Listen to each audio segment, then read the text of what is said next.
Bismillahirrahmanirrahim. Assalamualaikum Pak Ustadz. Mau tanya perihal yang dimaksud dari hati yang beriman sama hati yang inkar itu gimana Pak Ustadz? Ya, itu aja Pak Ustadz. Wow. Makasih Pak Ustadz. Assalamualaikum warahmatullahi wabarakatuh. Betul. Beriman itu bahasa Arab, sederhananya percaya. Ya. Saya kalau percaya sama teman saya nih kendaraan saya tolong ya bawain. Kalau saya percaya, saya nyaman. Karena dia layak dipercaya. Maka jangan taruh kepercayaan kepada yang gak layak dipercayai. Maka benar-benar bertuhan itu harus benar-benar kenal namanya, sifatnya. Jadi kita tahu karakter Tuhan itu sehingga kita gak salah percaya. Yang gak pernah khianat kan cuma Allah. Suami istri aja bisa khianat. Temenan bisa khianat. Satu majelis pengajian bisa khianat. Ustadz bisa khianat. Apalagi politikus. Apalagi tikus. Ya, semuanya bisa. Jadi kalau saya sudah percaya sama seseorang, saya nyaman nitipin sesuatu. Kalau kolbu sudah beriman, percaya kepada Allah, dia nyaman menitipkan nasibnya kepada Allah. Gitu. Besok ada jaminan masih hidup? Nggak ada. Maka saya katakan sebelum tidur, ya Allah aku percaya kepadamu. Aku titipkan nyawaku, keluargaku, teman-temanku kepadamu. Wah dahsyat. Orang yang bisa mendoakan orang lain itu paling hebat. Jadi siapa yang orang hebat malam ini yang bisa doain temannya? Mau? Ya, jangan doain diri sendiri aja. Jangan hanya mendoakan rezeki sendiri, doain rezeki teman kita. Kalau saya nggak hanya doain teman, doain musuh. Bukan hancur, bukan. Ya Allah hancurin musuhku, bukan. Saya mendoakan, ya Allah jika aku salah, tolong bukakan hatiku supaya menyadari kesalahan. Jika mereka yang salah, tolong bukakan hatinya supaya hatinya sadar bahwa dia salah. Jika mereka kasar, saya kasar, tolong lembutkan hati kami. Setiap hari saya berdoa begitu. Jadi mendoakan yang terindah itu ternyata mendoakan kebaikan bagi orang yang berbuat buruk. Jadi Imam Ahmad bin Idris al-Idrisi, ini imam satu mursyid dalam thariqat Idrisiyah namanya. Beliau pernah menyebutkan kisah dari guru-guru terdahulu. Jadi seorang guru ini dalam pengalaman rohaninya bertemu dengan Allah. Lalu bertanya, ya Rob, ya Allah, bagaimanakah caranya supaya aku punya hubungan spesial denganmu? Yang hubungan ini tidak ada satupun makhlukmu atau jarang makhlukmu mengamalkannya. Apa jawaban Allah dalam kalam ilhamnya? Wahai hambaku, apakah engkau punya musuh? Apakah engkau punya orang yang zalim kepadamu? Jika iya, doakanlah kebaikan baginya, berbuat baiklah kepadanya. Dia gak nyapa kita, kita sapa dia. Nih pasti teman-temannya kerja nih, tersinggung. Jangan kemudian tersinggung dibalas tersinggung, ngambek dibalas ngambek, sapa dia. Bisa gak malam ini? Dimulai. Ya, jadi malam ini sebelum tidur, bangun tidur kita doakan, ya Allah ampuni aku, saudara-saudaraku, teman-temanku, bahkan musuhku. Nanti musuh gak ada lagi. Semuanya jadi saudara. Semua jadi saudara, ya. Kira-kira begitu. Bisa gak malam ini? Bisa ya? Antum merasakan kebahagiaannya luar biasa. Jadi mendoakan orang itu salah satu cara bahagia. Ya. Dan mendoakan hanya diri sendiri, siap-siap stres. Saya ada doa, kok belum dikasih-kasih gitu. Tapi kalau doain orang, di kita kadang belum. Dia orang sudah. Nanti dia datang sama kita. Makasih ya udah doain gue gitu. Dia akan ngomong begitu nanti. Dan itu sering terjadi. Saya sering sekali doain orang dan dia dapat duluan. Kalau dia dapat kan kita ntar dapat juga. Ya insya Allah. Gitu ya. Jadi hati yang percaya itu hati yang nerima, hati yang trust. Kalau ingkar, dia pernah dikasih sesuatu, lalu dia mengingkarinya. Dia pernah diberikan kepercayaan, lalu dia khianat. Tubuh ini titipan Allah enggak? Coba yang sudah punya anak, belum punya anak ya Mas ya? Belum, Pak. Jadi belum paham lah ya. yang udah punya anak nih paham. Bahwa anak itu bukan kita loh yang buat. Kita cuma asbab aja, sebab aja. Maaf ya yang belum punya anak. Maaf juga yang belum punya pasangan ya. Banyak kok yang merasakan ini tapi tidak menyadarinya. Bahwa saya nggak pernah lo membuat muka anak saya, nggak pernah. Ya. Kalau anaknya mirip siapa nih? Ya. Anak kita mirip siapa? Kita nggak pernah melukis.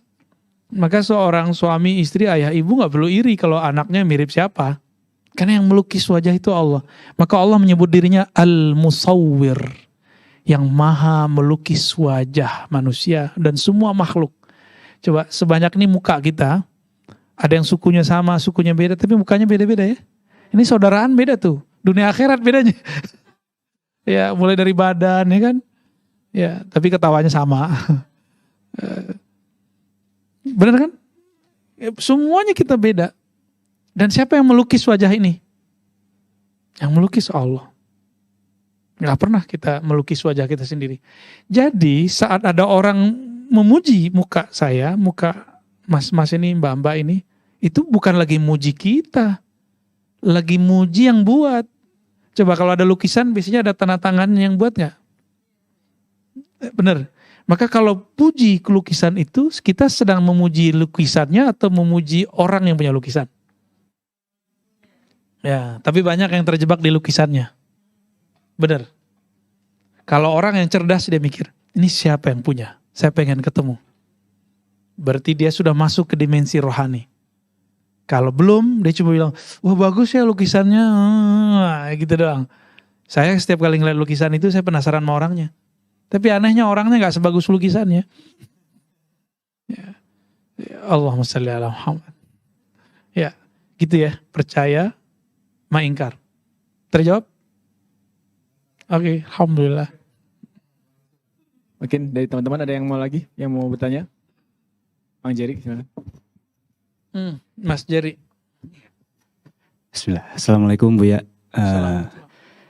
Jadi sesuai perkataan Buya yang barusan dikatakan, mendoakan musuh kita, mendoakan orang-orang yang pernah menyakiti kita. Sementara ketika kita ingin melakukan itu, terkadang kita ada getaran nafsu yang sangat kuat. Itu tips-tipsnya tuh gimana caranya Buya melawan itu? Apakah nggak jadi nafsu lawan nafsu? Jadinya gimana tuh Buya? Okay. Terima kasih Buya. Padahal. Ya. Mau jalan pintas atau jalan muter-muter? Pintas ya. Kalau pintas sederhana. Adakah sesuatu gerakan di alam semesta tanpa izin Allah? Gak ada. Jadi dia musuhin kita karena izin Allah kan? Yang dipandang jangan dia lihat Allah lagi mau apa ini. Pasti Allah lagi mau sesuatu. Imam Ghazali buka rahasianya. Kata beliau, kalau kita dimusuhin seseorang, itu adalah kesempatan besar untuk muhasabah diri sendiri. Apa terjemahan muhasabah itu? Introspeksi. Aduh susah amat nyebutnya. Aduh. Emang kalau darah A katanya agak sulit nyebut R tuh ya. Ya. Maka di kampung saya itu orang nyebut R tuh rumah. Coba R lain apa? Hah? Bukan yang ada R-nya di tengah atau di depan. Hah? Agazi, nama saya itu dipanggil Agazi. Ini kayak orang Prancis, Français. Ya, jadi kita kalau spelling Prancis tuh cepat. Gaya benar. Tapi kalau bahasa Inggris agak kegigit-gigit lidah kita ya. Nah itu muhasabah. Jadi kata Imam Ghazali, kalau kamu belum bertemu guru spiritualmu, rohanimu, guru spiritual agak horor dikit sih karena pernah kejadian Gatot itu ya. Kita sebut, jadi biar gampang teman-teman dalam bahasa rohani, guru rohani itu disebut mursyid. Ya, ingat-ingat istilah ini ya. Mursyid atau murabbi. Mursyid atau murabbi. Murabbi sudah banyak dipakai di pergerakan, maka yang aman itu al-mursyid ya. Mursyid itu boleh disebut guidance, yang memberikan guidance rohani. Jadi kalau belum punya, Mas Jerry, kita belum punya guru nih, maka bergurulah lewat musuh. Karena musuh itu tahu kelemahan kita. Kalau teman kadang nggak enak mau ngasih tahu, kecuali teman yang shadik. Teman yang shadik itu teman kita sama dia udah satu jiwa. Maka dia kalau melihat ada kekurangan dalam diri kita, dia kasih tahu, ini kamu nggak benar begini. Orangnya udah tiktokan. Kebanyakan kita punya teman sandiwara, teman kepentingan. Ya, ini walaupun saya gurunya mereka nih, saya kalau salah disebutin loh, mereka nih pahit-pahit disebutin dan saya seneng. Ya, walaupun waktu nelannya pahit. Wah, iya juga ya, merah juga tuh muka kita, tapi kita seneng. Itulah kesempatan luar biasa. Luar biasa itu. Maka kalau punya teman yang tahu aib kita dan dia ingetin, itu kasih apresiasi buat dia. Kalau ada musuh, maka kita doakan mereka karena dia memberitahu kekurangan kita semua. Itu Mas Jari ya. Ini jalan pintasnya. Karena yang kita lihat Allahnya ya. Wow, si kecil. Namanya siapa nih bagi? Rayyanza. Wow, Rayyan. Masya Allah, namanya indah sekali. Rayyan, nama surga. Surga orang yang berpuasa. Artinya surga kesegaran. Rayyan itu surga kesegaran. Ya Allahumma sholli ala Muhammad. Ada lagi? Ya. Ustadz nanya Ustadz gimana ceritanya nih? Ada titipan pertanyaan. Oke. Ada titipan pertanyaan dari teman Rans juga. Kebetulan lagi nggak hadir di sini. Haikal namanya. Dari WhatsApp saya nitip pertanyaan. Kalau pertanyaannya Ustaz, kalau orang tua yang meninggal terus anak kan menjadi asbab menjadi diringankan kuburnya, gitu. Azab kuburnya. Tapi kalau misalnya sebaliknya gimana Bu ya? Misalnya anak yang meninggal dan orang tua yang mendoakan, apakah sama? Gitu. Aku nggak ngerti Kalau pertanyaannya. kan ada istilah kalau misalnya orang tua meninggal, anak mendoakan, diringankan kuburnya. Oh, okay. Nah, sekarang kalau misalnya sebaliknya gimana Bu ya? Gitu. Itu yang pertama Bu ya. Itu kalau titipan. Kalau yang dari saya kan ada istilah man arafa nafsahu faqad arafa rabbahu gitu. Siapa yang mengenal dirinya maka sungguh dia telah mengenal Tuhannya gitu. Sedangkan kalau bagaimana cara kita mengenal diri kita sendiri, sedangkan diri kita ini saya misalnya dikenal orang Ubay gitu. Tapi mungkin di rumah beda lagi. Di luar beda lagi, di luar lagi. Sebenarnya bagaimana cara kita mengenal diri kita sendiri gitu ya. Baik. Gitu Bu. Ya, hobi baca buku kan? Cari buku Kimia Sa'adah tapi terjemahannya Mencapai Kebahagiaan. Sudah diterjemah oleh beberapa kawan-kawan saya di penerbit Turas. Cari ya. Online ketemu ntar. Di situ nanti terjawab. Jadi saya jawab dari yang paling belakang. Ubay itu kan nama fisik. Mukanya begini ya. Tapi Ubay yang batin, yang rohani kan bukan ini. Kalau disebut Ubay sakit hati kan bukan tubuhnya yang sakit. Ubay bahagia kan bukan tubuhnya yang bahagia. Biasanya orang kalau bahagia sama sedih itu bedanya apa? Kalau sedih ngapain? Nangis. Wah, dulu nikah juga nangis ya. Nikah sedih apa bahagia? Sedih. Yang mana nih yang bener nih? Ya, terharu itu bahagia tapi menangis. Ya. Dulu nikah nangis ya? Atau bikin tangis orang? Ya. Jarang kalau cowok jarang yang nangis. Tapi saya punya teman habis akad dia nangis. Itu ada. Banyak hutang. Tega amat sih Bang. Jadi diri kita itu bukan yang ini. Ini kan kembali ke tanah. Coba orang mati itu apa masih kurang cukup buktinya bahwa tubuh ini kembali ke tanah. Berarti bukan ini yang sebenarnya kita. Kita itu adalah yang merasakan bahagia, sedih, yang punya emosi, yang punya kesabaran, itu dia. Ya, itulah yang ditiup oleh Allah ke dalam perut ibu kita. Tuh jadinya jadi Rayyanza. Ya. Benar ya, Rayyan Zaki. Rayyanza Malik Ahmad. Masya Allah ada Ahmadnya. Ini kan dia badannya aja yang masih kecil. Ruhnya sebenarnya sudah oke di sana. Tapi karena ruh itu masuk ke dalam badan. Sebenarnya bukan masuk dalam arti menempati. Terkoneksi ke badan. Badan kita belum siap menerima informasi ruh. Jadi ruh itu mengalami amnesia. Amnesia rohani. Ada yang ingat gak dulu ketemu Allah? Gak ada kan? Dulu kita sama-sama ketemu Allah loh dulu. Gak ada inget ya? Saya juga gak inget. Tapi tanya nih Wica nih. Kalau zikir kolbunya bergetar. Itu tanda dulu pernah ketemu. Kalau pergi haji pertama kali atau umroh. Pas ngelihat Ka'bah berdesir gak? Set gitu. Kita berdesir ngelihat Ka'bahnya atau yang disembah ketika melihat Ka'bah? Itulah Allah yang dulu kita bertawaf. Jadi ruhani kita dulu tawaf di sana. Tawaf lama, ada panjang sekali tawafnya. Dulu di sana bertawaf. Dan hidup ini kan lagi tawaf semua nih. Ya. Lagi tawaf kita semua. Tawaf kan artinya keliling. Lagi keliling-keliling kan sekarang nih.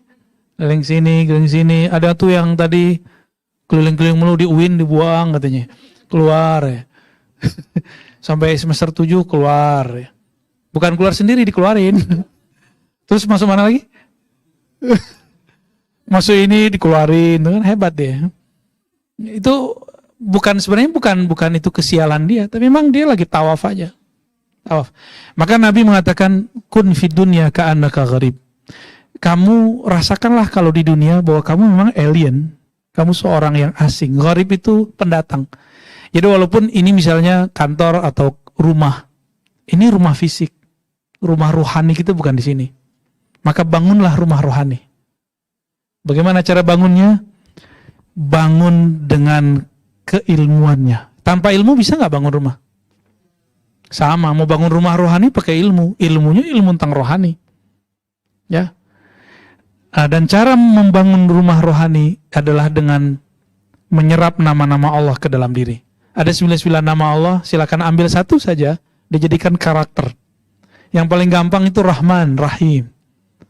Rahman, Rahim, kasih sayang. Apalagi yang sering dibaca? Al-Malik. Waduh, nyarinya Al-Malik sih langsung ya. Oh, namanya Malik ya. Ya, Rozak. Rozak deh. Allah yang Maha Rozak. Bagaimana cara mengambilnya ini? Mengambil cahayanya. Kan cahaya ini berkembang terus. Ada orang yang hanya mengambil cahaya fisiknya, maka dia dapat duit, popularitas, pengikut, follower, viewer, itu fisik. Zahir itu semua. Ada yang bukan zahir. Di saat seseorang itu mencapai sesuatu yang dia mau, apakah tadi materi atau di luar itu, dia merasa nyaman gak di dalam dirinya? Senang beda dengan kenyamanan. Dia merasa tenang gak? Jika dia merasakan ketenangan, dia sedang diberi rezeki rohani. Tubuh saya, waktu masih kecil, nanti Ryan ini ketika dia udah mulai umurnya 2-3 tahun, senang mobil-mobilan. Nah, mobil-mobilan. Tapi kalau udah gede, mobil beneran tuh, lihat. ya. Senang motor-motoran. Kalau udah gede, jika ada rezeki, senangnya motor beneran. Itu kesenangan fisik. Fisik itu. Kita bukan hanya sekedar bisa jalan pindah tempat, enggak. Kita mau cari sesuatu yang ada nilai di kendaraan itu. Sama, rohani juga mencari hal itu. Bukan sekedar belajar agama yang dimau oleh rohani, tapi ingin mengenal siapa pemilik agama ini. Ada kendaraannya juga disebut thariqah, jalan. Ya, ada jalannya ke sana. Ada yang jalannya lewat jalan tol, ada yang jalannya lewat gang, mampet berkali-kali, kegores berkali-kali, maklum ikut GPS ya. Jadi di dunia aja kita bisa tersesat kalau pakai GPS, apalagi pakai di alam lain. Maka kalau berguru dalam rohani jangan coba-coba main diambil dari YouTube, dari Google terus diamalin, jangan. Berbahaya.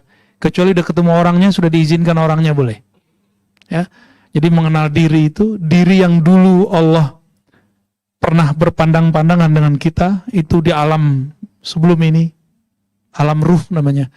Makanya kita ini akan rindu ke sana. Disebut nama pemiliknya, kita akan bergetar, insya Allah nanti. Ya. Insya Allah nanti ya. Ini kita skip dulu, takut kedalaman ngajinya. Terus yang kedua tadi, Yang Haikal apa tadi? Kalau orang tua meninggal bisa diringankan oleh doa anak. Kalau anaknya meninggal bisa doain sama orang tua nggak? Sebenarnya lebih dari itu.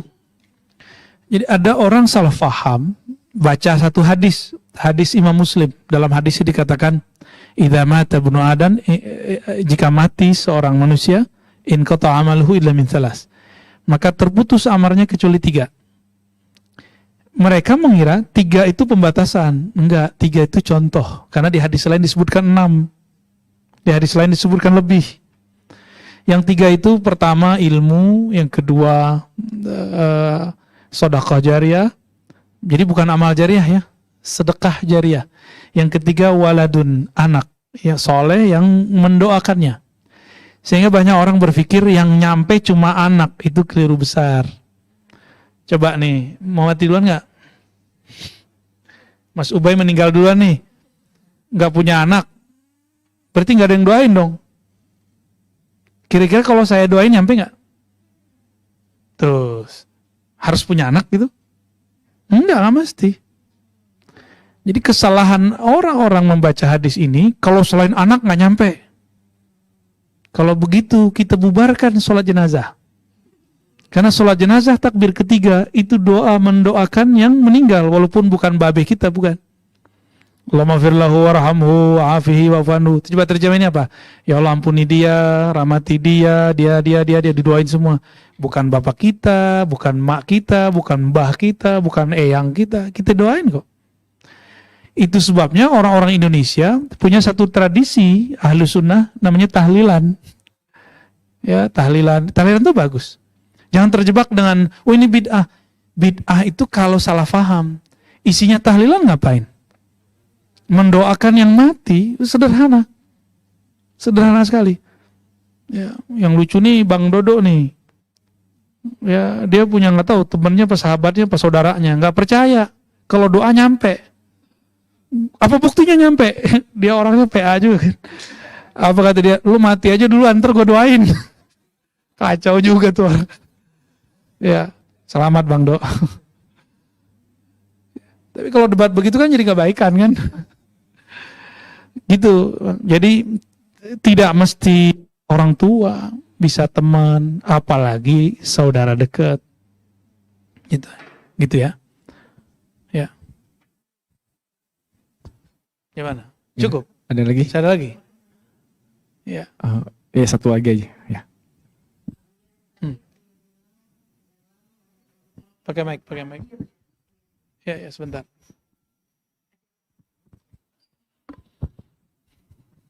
Bismillahirrahmanirrahim. Tadi di ceramah Abuya dan ceramah sebelum-sebelumnya yang saya selalu dengar, Abuya selalu mengatakan tentang mengimani takdir, bahwa takdir buruk itu sesungguhnya tidak ada, gitu ya. Tapi ketika ada hal yang tidak baik datang ke kita, takdir buruk itu datang ke kita, bagaimana kita mengasah kolbu kita bahwa itu adalah bukan takdir buruk. Iya, ya. Makasih ya Bu ya. Sama-sama Teh Indri. Di takdir itu boleh kita sebut settingan Allah terhadap alam semesta. Jika ada orang tua dan ibu mau membuat planning untuk anaknya, mungkinkah planningnya buruk?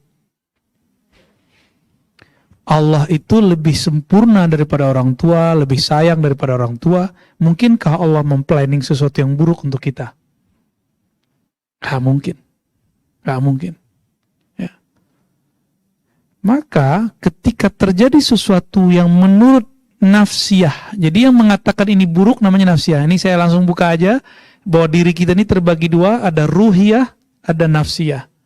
Ruhiyah itu ruh murni, hembusan Allah murni. Sedangkan nafsiyah itu sisi keegoan. Yang mengatakan itu buruk itu ego. Apa aja kejadiannya? Suami istri, baikan, tengkar, itu sama semua. Ya. Bisnisnya naik turun, itu semuanya mainan dari sana. Coba dulu waktu lagi naik bisa sering bersama AA enggak? Abah. Ya. Sekarang sering jamaah kan sholatnya? Ini nikmat besar itu. Tajanya sama Tehnia tuh, masih jarang dia sholat bareng tuh. Ya. Iya, conquer terus. Kunjungan kerja ke alam bako. Jadi ada nikmat lain. Ada nikmat lain yang mahal. Orang-orang coba tanya nih sebelum pandemi. Lagi kena macet baik di mobil ataupun di motor. Ngomong gini, coba kalau saya bisa jamaah di rumah, jamaah di komplek, bisa bareng sama anak-anak, sama istri. Pandemi datang, kerjaannya hilang, dia bisa setiap hari sama anak istrinya. Dia dapat nikmat lain yang sifatnya imateri, tapi memang dompetnya agak tipis. Ya, oh itu banyak. Kecuali ya Arafi ya. Ya, beda-beda nasib ya. Tapi ingat, ini kan lagi naik. Kita nggak tahu kapan turunnya. Maka jangan naik-naik amat. Ya, jangan naik amat. Mainnya standarnya. Tenang. Ya, jadi jangan terlalu apa. Dan follower kah, fans, semuanya itu hadiah dari Allah. Mereka sedang melihat jamalullah dalam dirinya Arafi. Ada keindahan, skill, dan semua itu adalah anugerah dari dia. Dan yang kok dikasihnya ke orang ini gitu. Ada orang gak terima. Kok dia mulu? Nah, bolehlah muncul hater. Hater itu kan bahasa anak-anak sekarang. Kalau bahasa Qur'annya kan hasid. Min syarri hasidin idza hasad. Orang hasad itu sudah ada dari dulu. Di zaman Nabi Adam yang hasad itu iblis. Jadi orang hasad itu nabinya bukan Nabi Adam, tapi iblis. Gak usah khawatir kita. Jadi kita gak usah dipepet sama dia. Gak usah juga diadu-adu sama hater. Gak usah. Dalam dunia dakwah juga begitu. Ya, benar gak? Sama. Ya, sama semua. Maka jika ada orang benci kita, senang sama kita, itu bukan senang sama kita, bukan benci sama kita. Orang yang hasad itu dia sedang marah kepada Allah. Gimana? Marah sama Allah kufur nggak? Kufur. Jadi orang hasad itu orang-orang yang kufur kepada nikmat Allah. Kan dia protes sama takdir kan berarti. Contohnya nih, yang dibikin pinter Mas Ubay, saya enggak. Terus saya mau protes, mau iri sama dia. Berarti saya protes sama Allah dong. Itulah ya kejahilan orang-orang hasad. Dia akhirnya menyerang, diseranglah Mas Ubay ini, diserang terus, apa aja dijadiin bahan. Sedang sedia sebenarnya lagi menghujat Allah Subhanahu wa taala. Ya. Nah, kembali ke yang tadi, jadi takdir itu semuanya baik sebenarnya.